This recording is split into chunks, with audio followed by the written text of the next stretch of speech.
네, 신지우입니다. 11시가 넘은 밤, 미국 텍사스주 콜린 카운티의 와일리라는 작은 마을 경찰서에 전화가 왔어요. 받은 사람은 스티브라는 형사입니다. 당장 와달라길래 형사 몇 명과 신고가 들어온 집으로 출동했죠. 도착해보니까 평범한 가정집이에요. 들어가 봤더니 안에는 체격 큰 남자 셋이 있고 그중 한 명은 총을 들고 있습니다. 그런데 다들 겁에 질린 표정인 거예요. 누가 쳐들어와도 다 이길 것 같은 사람들이 모여서 식은땀을 흘리길래 스티브가 무슨 일로 신고했는지 물어봤더니 가장 나이 많아 보이는 남자가 이유를 설명했습니다. 이 집에는 원래 알렌 고어와 베티 부부가 두 딸과 사는데 이날 알렌은 출장을 갔고 큰딸은 친구 집에 자러 갔대요. 그러면 아내인 베티와 태어난 지 3개월 된 아기가 집에 남아 있어야 되거든요.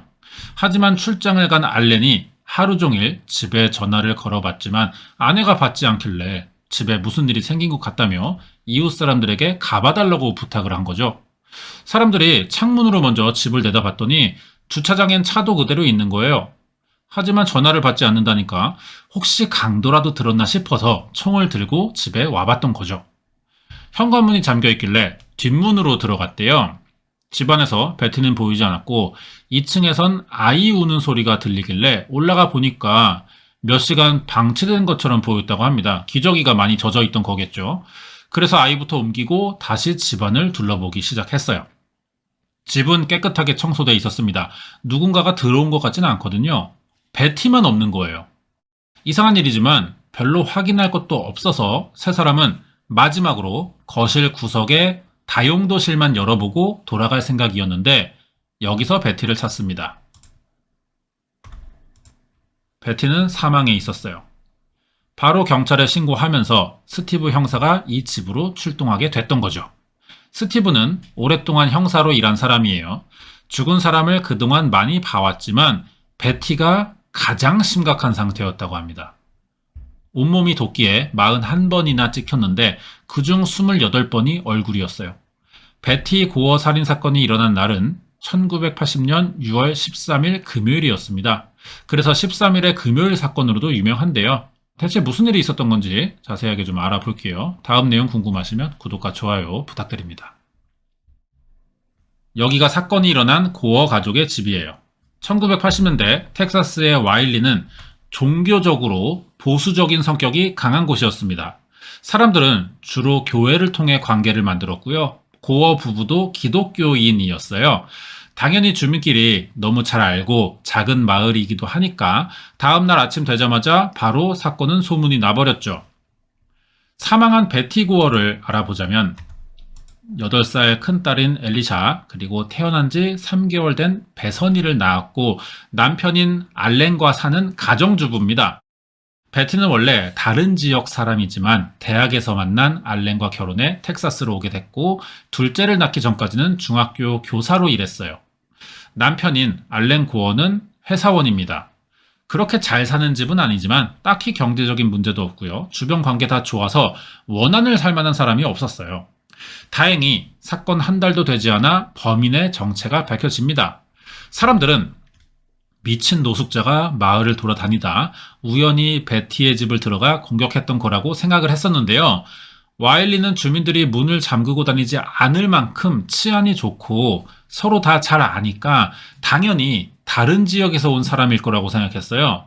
거기에 도끼를 41번이나 휘둘렀다니까 아무래도 좀 힘 좋고 체격도 좋은 남자일 거라고 생각을 하는 거죠. 하지만 범인의 정체는 사람들 예상과 완전히 달랐다는 거예요. 죽은 베티와 같은 마을에 사는 주민이고요. 심지어 가장 친한 친구입니다. 이름이 캔디 몽고메리라고 하는데 사건 3년 전인 1977년 남편과 와일리로 이사를 왔습니다. 활동적이고 밝은 성격이라 사람들과 금방 친해질 줄 알았대요. 다들 캔디 몽고메리를 다 가진 여성이라고 불렀습니다. 남편이 전기 엔지니어예요. 그 당시 역대 연봉을 받는 사람이었고 가정적이기도 했거든요. 자식도 둘이나 낳았어요. 그리고 캔디가 육아나 교육에 굉장히 적극적이었다고 합니다. 요리도 잘해서 주말마다 동네 사람들을 불러 파티를 했어요. 그만큼 집도 넓고요. 남편이 돈을 잘 버는데도 사치가 없습니다. 맨날 낡은 슬리퍼만 신고 다녀서 동네 사람들이 신발 좀 사라고 할 정도였다는 거죠. 누가 봐도 호의적일 수밖에 없는 사람인 거예요. 착하고 아는 거 많고 베풀기도 잘하니까 다들 친하게 지내려고 했죠. 이렇게 3년 만에 캔디는 동네에서 가장 인기 있는 사람이 됩니다. 이 사람 집도 기독교거든요. 그래서 베티의 가족을 알게 됐던 거예요. 베티는 성격이 조용하고 소극적입니다. 캔디랑 정반대지만 워낙 이 사람이 친화력이 좋다 보니까 금방 친해졌고 소심해서 친구가 없던 베티에게 가장 친한 친구가 돼줬어요. 친해지게 된 결정적인 계기는 베티의 큰딸인 엘리샤와 캔디의 딸 때문인데요. 아이들이 먼저 친해진 겁니다. 서로 집에서 하룻밤씩 번갈아 자고 하다 보니까 엄마들끼리 마주칠 일이 많아졌던 거죠. 나중엔 가족 전체가 만나서 영화를 보러 다니기도 했고요. 베티가 둘째를 낳기 직전에는 간호까지 해줄 정도로 가깝게 지냈어요. 그럼 궁금한 게 왜 이런 사람이 베티를 도끼로 수십 번이나 내리쳤냐는 거죠. 그 범행 동기가 뭔지 알아보도록 하겠습니다. 28살인 캔디는 못하는 게 없고 다 가진 것처럼 보였지만 아무도 모르는 고민이 있었어요. 남편에 관한 일이었습니다. 이 사람이 남편이죠. 패트릭 몽고메리라고 하는데 그 능력 있는 억대 연봉 엔지니어. 가정적이기도 하지만 캔디는 그래서 권태기가 왔다는 거예요. 안정적인데 지루한 남자라는 거죠. 뭔가 자극이 필요했는데 그때 보인 사람이 바로 베티 고어의 남편인 알렌 고어였던 겁니다. 사건 2년 전인 1978년에 처음 알게 됐어요. 교회에 동호회가 몇 개 있대요. 캔디와 알렌이 같은 배구 동호회였던 겁니다. 그래서 매주 목요일마다 같이 운동을 했는데 어느 날 캔디가 친구 남편인 알렌에게 이성적인 감정이 생겼대요. 그래서 바로 그날 운동 끝나자마자 알렌에게 이런 말을 하는 거죠. 같이 바람 피고 싶다고. 직접적으로 얘기를 해버렸어요. 알렌이 당황했지만 이 사람도 아내와 사이가 그렇게 좋진 않아서 바로 거절하진 않습니다. 며칠을 고민했고요. 결국 캔디와 놀아나기 시작했죠. 캔디와 알렌은 아주 치밀한 계획을 세워가면서 불륜을 저질렀어요. 집과 차로 30분 거리에 떨어진 다른 지역 모텔에서 매주 금요일마다 만났고 돈은 각자 현금으로 내기, 점심은 캔디가 준비하기, 둘 중 누가 먼저 이 이상의 감정이 생기면 그만두기 같은 나름의 규칙도 정해가면서 더 이상의 선은 넘지 않으려고 했던 거예요. 이 상태로 1년을 넘게 만났습니다. 그러다 멀어진 남편과의 관계를 회복하고 싶었던 베티가 알렌에게 부부 상담을 받아보자는 말을 해요. 알렌도 아내 몰래 바람 피면서 죄책감이 조금 있었기 때문에 원하는 대로 해봤죠. 그러자 부부 상담이 효과가 꽤 좋은 거예요. 계속 상담을 받으러 다니면서 관계가 좋아졌고 그러면서 베티가 둘째를 갖게 됐던 거죠. 베티가 임신하자 알렌은 이제 나는 아내와 가정에 충실하고 싶다면서 캔디에게 더 이상 만나지 말자고 했어요. 캔디가 좀 아쉽긴 한데 약속한 규칙들이 있으니까 알았다고 하면서 헤어졌거든요. 하지만 며칠 지나니까 머리로는 되는데 몸이 참지를 못하겠는 거예요. 어떻게든 알렌을 봐야 직성이 풀릴 것 같던 캔디는 일부러 베티의 출산을 핑계로 집에 더 찾아갔고 조금이라도 더 오래 있어 보려고 했습니다. 알렌은 이미 끝났지만 아내가 불륜 사실을 알게 될까봐 걱정되기 시작했고요. 그럴수록 겨우 회복된 부부 사이를 더 지키려고 했는데 캔디가 협조할 생각이 전혀 없다는 게 또 걱정거리였고 이 와중에 베티는 둘째를 낳으면서 산후 우울증이 심하게 왔어요. 특히 알렌과 오래 떨어지는 걸 못 참았는데 하루에 몇 번씩 회사에 전화를 하는 거죠. 남편이 가만히 일에 집중하지 못할 정도로 집착이 심해서 알렌의 회사 사람들은 아내가 의부증이 있다고 생각할 정도였습니다. 이게 사건 전까지 있던 일이고요. 이제 그럼 사건 당일에 일어난 일을 알아볼 차례예요. 집에는 베티와 3개월 된 둘째 딸만 남아 있었습니다. 남편인 알렌은 주말 동안 회사 일로 출장을 갔고요. 큰딸은 친구 집에서 자고 오기로 했는데 이 친구의 엄마가 바로 범인인 캔디인 거예요. 오전 9시 반쯤 캔디는 자고 갈 딸 친구의 물건을 가지러 베티의 집에 갑니다. 둘이 인사했고요. 엄마끼리 아이 물건을 챙겨서 바로 집을 나오려고 했어요. 불편한 비밀이 있으니까 길게 마주치지 않으려고 했던 건데 갑자기 베티가 먼저 이야기 좀 하자며 붙잡았다는 거죠. 차분하게 자기 남편과 바람 피고 있냐고 물어봤어요. 베티가 이미 눈치채고 있던 겁니다. 올 것이 와버린 캔디는 놀라긴 했지만 아니라고 했습니다.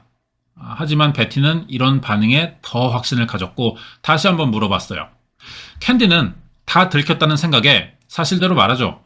바람핀 적 있지만 오래전에 헤어진 상태라고 했거든요. 이 말에 베티가 조용히 차고를 갔다 옵니다.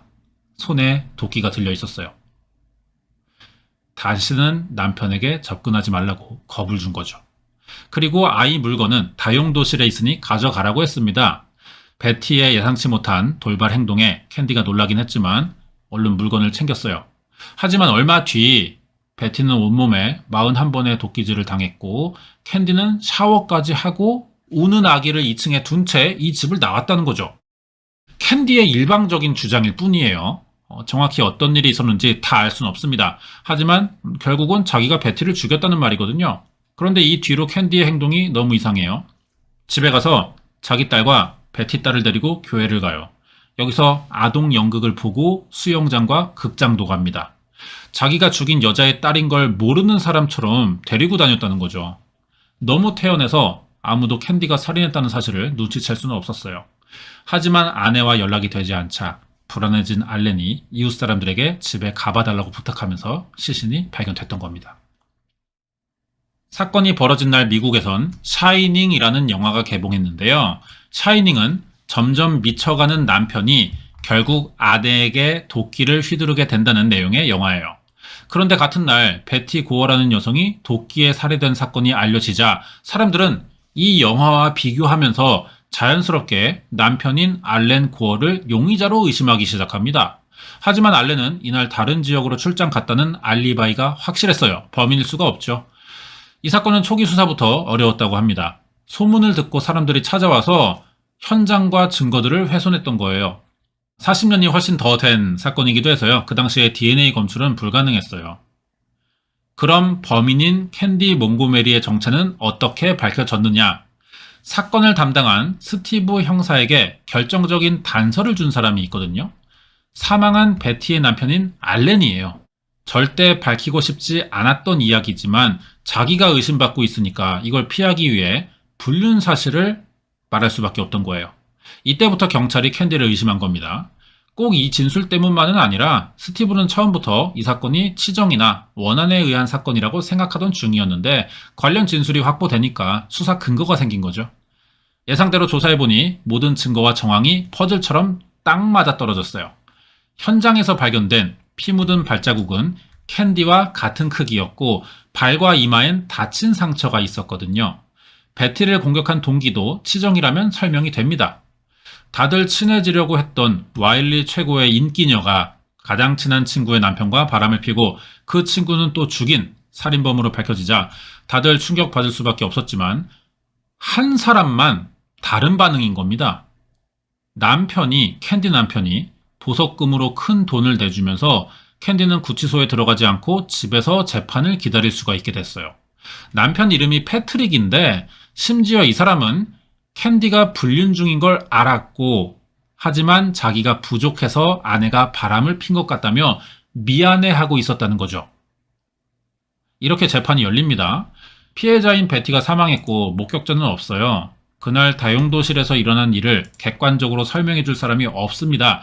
그래서 캔디 진술이 얼마나 사실인지 이걸 검증하는 식의 재판이었는데요.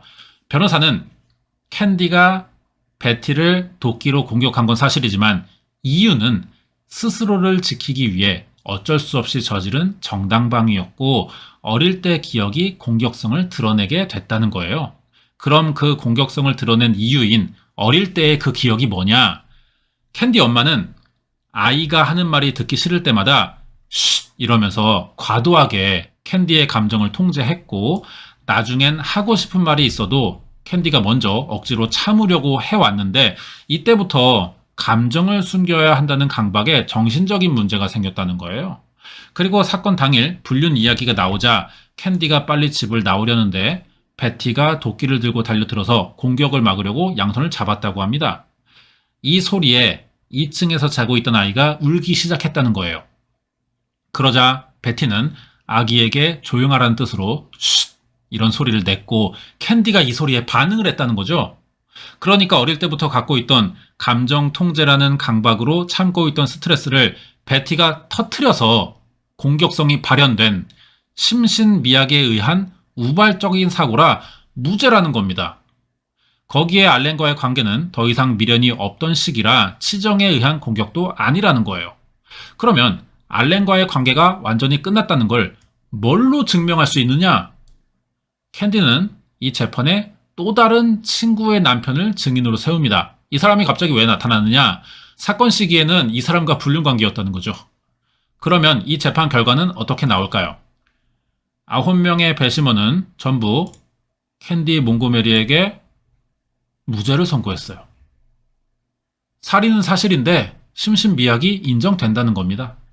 재판이 끝나자 사람들이 항의했지만 캔디는 싹 무시하고 조용히 집으로 돌아갔죠. 이 장면이에요, 그게. 그 뒤론 이름을 바꾸고 다른 동네로 이사가 일을 시작하는데 직업이 또 심리치료사입니다. 지금 나이가 72살이래요. 이제는 사건을 문제 삼는 사람도 없고요. 잘 살고 있습니다. 사건 과정 생각해보면 캔디라는 사람이 남들과는 좀 달라 보인다는 걸 알 수 있거든요. 남에게 호감 사는 법을 잘 안다는 점과 친구 남편에게 먼저 접근해서 불륜을 제안했죠. 그것도 아주 직설적으로 바람 피자고 말했어요. 재판 중에는 또 다른 친구의 남편과 불륜 관계였습니다. 성적으로 문란하다는 거예요, 이 사람은. 여기에 살인 이후 피해자 딸과 자기 딸을 데리고 외출한 점과 재판 끝나고 나중에 심리치료사가 된 점들을 볼 때 자기가 한 일에 죄책감이 전혀 없어 보이거든요. 이 당시에는 없던 개념이라 단순히 뻔뻔한 사람 정도로만 생각했지만 사이코패스적 성향이 좀 있다고 봐야 될 것 같아요. 이 사건은 살인보다 범인이 피해자의 남편과 불륜 관계였고 무죄의 이유가 된 어릴 때의 일들이 더 많은 관심을 받은 사건이었습니다. 여론이 다른 곳에 관심을 가지다 보니까 이게 배심원에게도 좀 영향이 있었을 것 같아요. 배심원제의 단점인데 이 사람들은 재판 과정에서 질문할 수가 없습니다. 변호사와 검사의 증거 싸움을 보고 결정만 하는 입장이에요. 그리고 관련 경험이나 전문성도 좀 떨어지기 때문에 사건에 편견을 갖거나 감정적으로 보는 경우가 생길 수 있죠. 그러면 변호사의 말발에 휘둘릴 수 있게 된다는 거예요. 배심원제의 문제를 보여준 재판이기도 했고요. 그래서 납득되지 않는 판결이 나온 건 아닌가 이런 생각이 드는 사건이었습니다. 준비한 내용 여기까지고요. 뒤에 관련된 이야기 남아있어요. 이번 영상은 1980년 미국에서 일어난 캔디 몽고메리의 살인사건 파일이었습니다. 네, 관련된 이야기 조금 알아볼게요. 범인의 남편인 패트릭 몽고메리는 아내가 불륜을 저지를 때만 해도 자기가 잘해주지 못해서 캔디가 바람을 핀 것 같다며 자기 탓을 하던 사람이에요. 하지만 막상 재판이 진행되자 또 다른 불륜남이 있다는 사실을 알고 배신감을 느낍니다, 이제.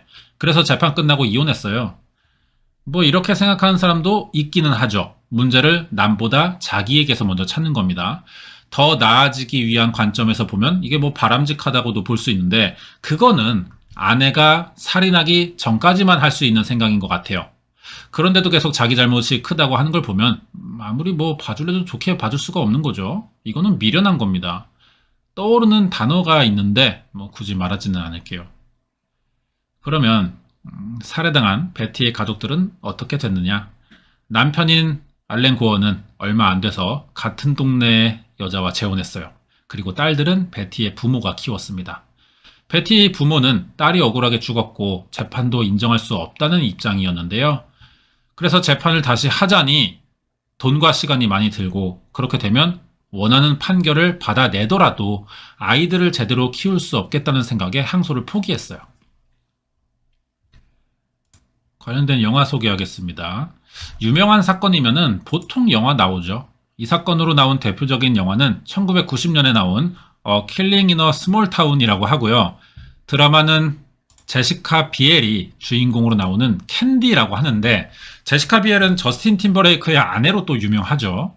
텍사스 전기톱 연쇄살인 사건이나 뭐 블레이드, 울버린 이런 영화에 나왔었고요. 이 드라마 캔디에서는 범인인 캔디 몽고메리의 역할을 맡았습니다. 보통 선역을 많이 하던 사람인데 이번에 악역으로 연기 변신한 거예요. 반응이 좋았던 드라마고요. 실제로도 재밌습니다. 디즈니 플러스에서 볼 수 있어요. 자세한 내용 더 궁금하시면 드라마 캔디를 보는 게 좋을 것 같습니다. 여기까지예요.